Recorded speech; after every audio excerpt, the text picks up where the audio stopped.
Vinga, guapos, avui toca una recepta que fa de calamarets saltejats amb ceba i amb rossinyols. La ceba és aquella que recuperem de la primera... El primer que vam fer va ser fer ceba butxada. El rossinyol sempre l'hem d'escaldar, sempre, perquè si no amarga. Quan el comprem s'ha de netejar i escaldar, tant si és per fer carn com per fer peix. Posarem el rossinyol amb all i julivert que vagi coent per treure l'aigua.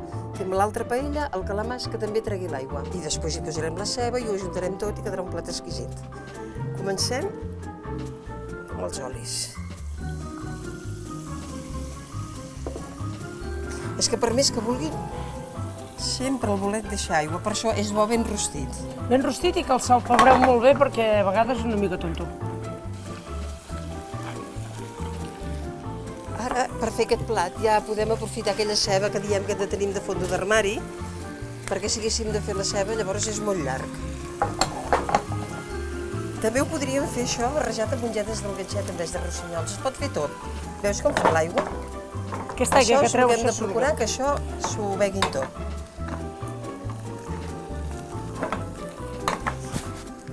Mentre es faci aigua no podem posar-hi la ceba. Vale. Això també a vegades, si us passa a casa, el que sí jo a vegades faig és amb un colador, els colo i trec l'aigua i llavors els torno a tirar a la paella. Si feu xipirons saltejats també ho podeu fer. Deixeu anar l'aigua, els escorreu i torneu a tirar a la paella que ja hem deixat. Perquè si no amb l'aigua queda galit, això no fa res. Una mica més d'oli ara, potser?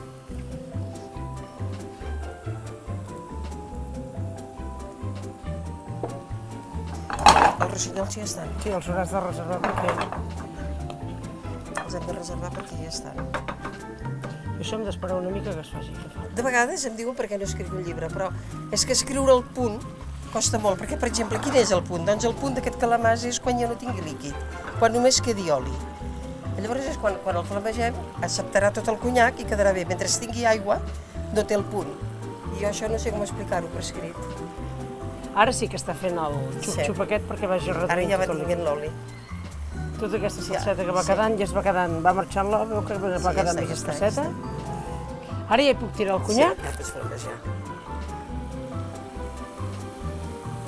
Veu que fa això, aquesta colorada. Estic d'encendre. Veus això, l'avantatge que tenim que aquí ho podem fer, però dintre un plató això no es pot fer.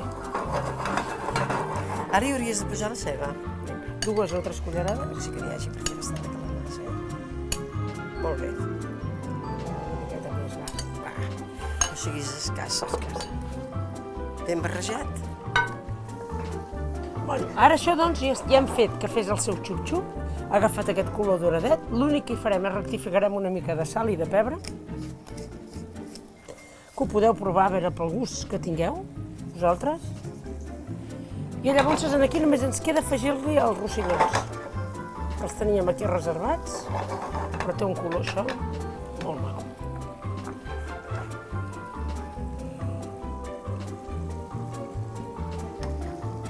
I ara això per acompanyar, si voleu fer-hi una bona llesqueta de pa,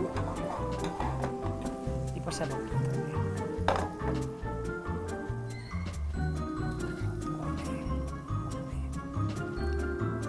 Ja està. Vinga, doncs ara ja el teniu aquí emplatat, aquest plat meravellós, i que us el prengueu amb una bona copa de vi negre. Vinga, gràcies i bon profit.